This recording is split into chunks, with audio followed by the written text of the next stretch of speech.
Magandang araw sa ating lahat.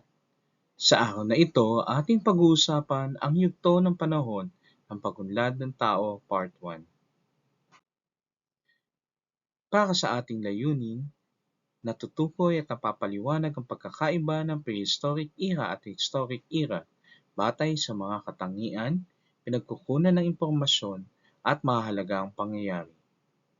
Nasusuri ang pagkakasunod-sunod ng mga pangyayari mula sa panahong prehistoriko hanggang sa panahong historiko, gamit ang timeline at iba pang sangguniang pangkasaysayan.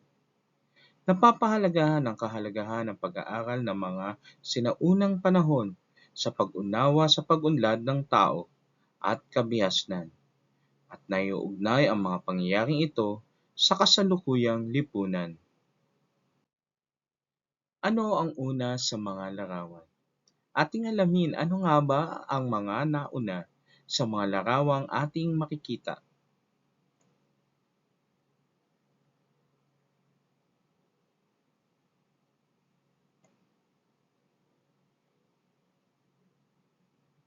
Tama, ang mga kagamitang bato, paggamit ng apoy, paggamit ng metal ang mga bagay na naunang gamitin at ng mga tao sa yugto ng panahon ng pag-unlad. Ano nga ba ang yugto ng pag-unlad ng tao? Ito ay tumutukoy sa mahabang proseso ng pagbabago ng pamumuhay, teknolohiya, kultura, lipunan ng tao mula sa pinakamaagang panahon hanggang sa pagsibol ng mga sinaunang kabihasnan. Ito ay nagsimula milyon-milyong taon na ang nakalipas at naging batayan ng pag-unlad ng modernong mundo. Ang yugto ng panahon ng pag-unlad ng tao ay nahahati sa dalawang pangunahing panahon. Ito ay ang panahong prehistoriko o prehistoric age, panahon bago naimbento ang sistema ng pagsulat. Ang ikalawa ay panahong historical o historic age na nagsimula nang maimbento ang pagsulat at naitala na ang kasaysayan. Ano nga ba ang prehistoriko? Panahong prehistoriko ay isang yugto ng kasaysayan kung kailan wala pang sistema ng pagsulat, kaya ang mga pangyayari ay nalalaman lamang sa pamamagitan ng mga natuklasang buto, kasangkapan, kuweba, fossils at mga guhit sa bato. Milyong-milyong taon na ang nakalipas. Ang panahong prehistoriko ay nahahati sa apat na magkakaibang yugto ng pag-unlad ng tao. Ito ay ang panahon ng Paleolitiko, panahon ng Mesolitiko, panahon ng Neolitiko, at panahon ng Metal. Sa paglipas ng libo-libong mga taon, natuto ang tao na gumawa ng mga bagay na mas mahusay gamit ang bato. Tigit sa lahat, ang gamitin ang apoy. Ang apoy ay naging mahalagang tuklas dahil nagbigay ito ng init, liwanag, proteksyon laban sa mababangis na hayop, at paraan upang maluto ang pagkain.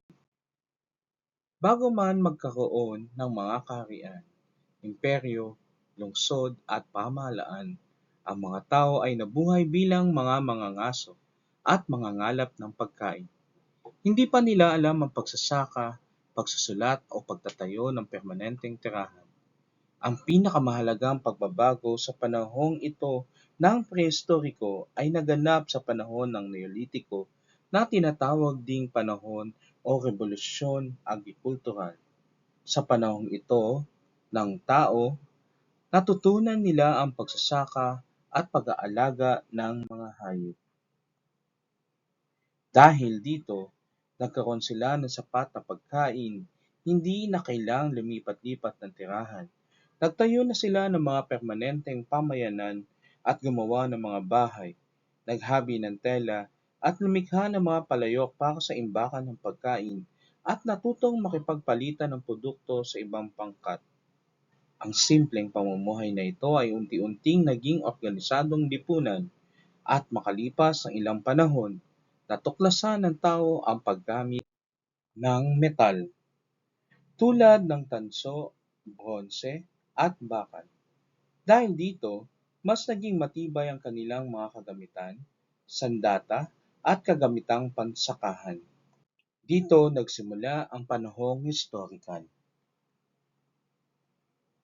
Sa paglawak ng kanilang kalakalan, dumami ang populasyon at umunlad ang kanilang kabuhayan. Ang mga pagbabagong ito ang naging daan sa pagsilang ng mga unang kabihasnan sa iba't ibang bahagi ng daigdig. Tinatawag itong historical sapagkat dito naimbento na ang sistema ng pagsulat tulad ng tabletang luwad, bato, papyrus at iba pang kasulatan.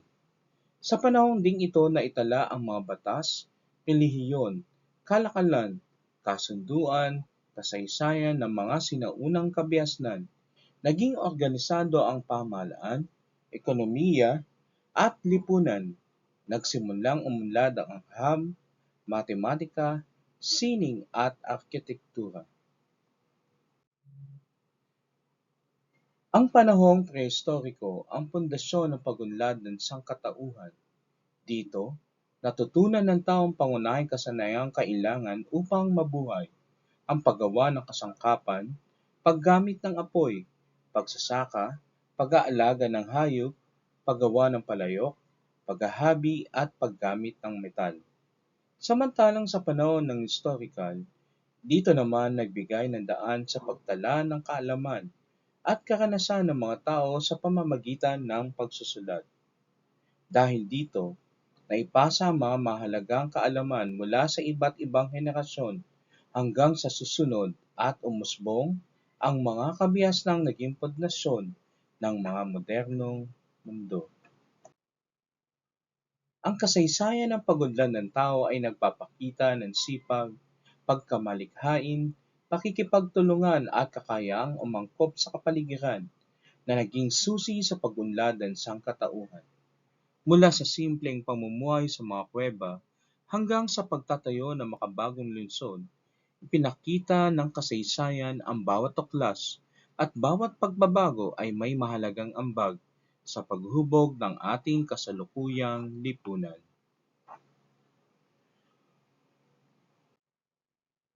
Napakahalagang maunawaan na magkaiba ang paraan ng pag-aaral ng panahong prehistoriko at panahong historikal dahil magkaiba ang mga pinagkukunan ng impormasyon sa dalawang panahong ito. Paano nga ba nailahad ang panahong prehistoriko? Ang panahong prehistoriko ay tumutukoy sa panahong wala pang sistema ng pagsusulat. Dahil dito, ang mga aklat, dokumento o opisyal na tala ay wala pa na maaaring pagbatayan ng kasaysayan. Ang kaalaman tungkol sa panahong ito ay nabuo lamang sa pamamagitan ng pag-aaral ng mga ebidensyang arkeolohikal at agham.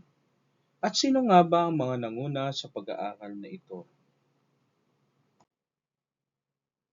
Narito ang mga lokal na eksperto sa kasaysayan ng agham ng tao, ang mga arkeologo, antropologo, paleontologo at geologo, historian at sa kasalukuyan ang ating mga araling panlipunan teachers. Ano nga ba ang isang arkeologo o archaeologist? Sila ang mga pangunahing nagsaliksik sa panahong prehistoriko, naghukay ng mga sinaunang pook, nag-aral ng kasangkapan, nagsuri ng mga buto ng tao at hayop, nag-aaral ng mga kuweba, nagsusuri ng mga palayok, at nag-aral ng mga sinaunang pamayanan, kung saan sila ang nakatukla sa mga kagamitang bato, mga labi ng sinaunang tao, kuweba na may mga pintura, mga palayok, at labi ng sinaunang bahay. Kaya sa pamamagitan ng mga ito, naipaliwanag nila kung paano namuhay ang mga tao bago pa magkaroon ng sistema ng. Ang ikalawa naman ay ang paleontologo. Sila ang mga nag-aaral ng fossils, sinaunang hayop, sinaunang halaman at sinaunang kapaligiran. Sa pamamagitan ng mga fossils, nalalaman nila ang uri ng kapaligiran na tinirahan ng mga tao. Ang ikatlo ay ang antropologo, ang mga taong nag-aral ng ebolusyon ng tao, kultura, tradisyon, pamumuhay, at pag-unlad ng lipunan. Layunin nila na maunawaan kung paano nagbago ang tao mula sa pagiging mangangaso hanggang sa pagiging magsasaka at tagapagtatag ng pamayanan. At ang sumunod ay ang mga historia. Sila ang mga taong nagsaliksik sa matandang mapa, nagtala ng mga oral history, nagtuturo ng kasaysayan, at sumulat ng mga aklat na siyang ginagamit natin hanggang sa kasalukuyan. Napakahalaga ng mga ginampanang tungkulin ng mga lokal at internasyonal na eksperto sa kasaysayan at agham ng tao.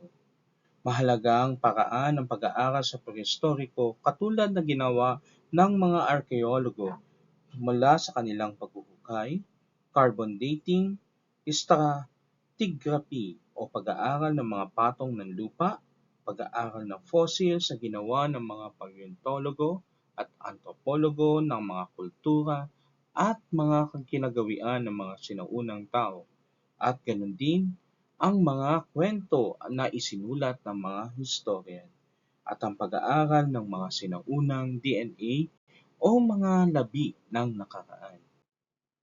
Paano naman nagsimula ang panahong historikal at sino ang mga nanguna sa pag-aaral na ito? Tandaan natin, nagsimula ang panahong historikal nang maimbento ang sistema ng pagsusulat noong humigit kumulang 3000 BCE sa sinaunang Mesopotamia. Dahil mayroon ng sistema ng pagsulat, naging posible ang pagtatala ng batas, kasunduan, relihiyon, kalakalan, digmaan, pamahalaan at buhay ng mga tao. Sino nga ba ang mga nanguna sa pag-aaral sa panahong ito? Una riyan ang mga tinatawag nating historiador na pangunahing nag-aaral ng kasaysayan, nagsaliksik ng mga dokumento, nagbasa ng mga lumang tala, naghahambing ng mga sanggunian at sumusulat ng kasaysayan. Ikalawa, ang mga tinatawag nating manunulat o eskriba. Noong sinaunang panahon, sila ang nagsulat ng batas, tala ng hari, buwis, kalakalan, kasunduan at relihiyon. Kung wala sila, kakaunti lamang malalaman natin tungkol sa mga sinaunang kabiasnan. At ang ikatlo ay ang mga tinatawag nating epigrapo o epigraphers. Sila ang mga nag-aral ng mga inskripsyon sa bato, monumento, templo at mga lumang ukit. Tinutulungan tayong mabasa at maunawaan ang mga sinaunang sulatin. At ang panghuli ay ang tinatawag nating numismatista. Sila ang nag-aral ng sinaunang barya, medalya, salapi, kaya mahalaga ang kanilang pag-aaral upang malaman ang ekonomiya, pinuno at kalakalan ng mga sinaunang lipunan. At syempre, sa huli, huwag din nating kalimutan ang ating mga guro sa araling panlipunan. Sila ang ating mga makabagong arkeologo, paleontologo, at antropologo sa ating paaralan. Mga makabagong historiador na turo at gumagabay sa atin upang maunawaan ang kasaysayan, palalimin ang ating kaalaman, at ganoon din pagtibayin ang ating paniniwala at pagpapahalaga patungkol sa ating pinagmulan at mga kasaysayan. Ang panahong prehistoriko ay napapaliwanag sa pamamagitan ng mga ebidensyang pisikal na natuklasan at sinuri ng mga arkeologo, antropologo, paleontologo at geologo na sa kabilang banda, ang panahong historikal ay naitala at naipasa sa mga susunod na henerasyon sa pamamagitan ng sistema ng pagsulat at pag-aaralan ng mga historiador gamit ang mga dokumento, inskripsyon at iba pang nakasulat na sanggunian. Magkasama ang dalawang paraang ito ang nagbibigay sa atin ng mas malawak at mas malalim ng pag-unawa sa kasaysayan at pag-unlad ng sangkatauhan. Muli, ito ang ating pag-aaral sa yugto ng panahon Part 1, Panahong Prehistoriko at Panahong Historikal. Naway marami tayong natutunan sa ating pag-aaral na ito. Muli, maraming salamat at huwag nating kalimutan, I-follow niyo po ang ating YouTube channel na Araling Pandaigdig TV at ang ating Facebook page Araling Pandaigdig TV. Hanggang sa muli at muli, maraming salamat.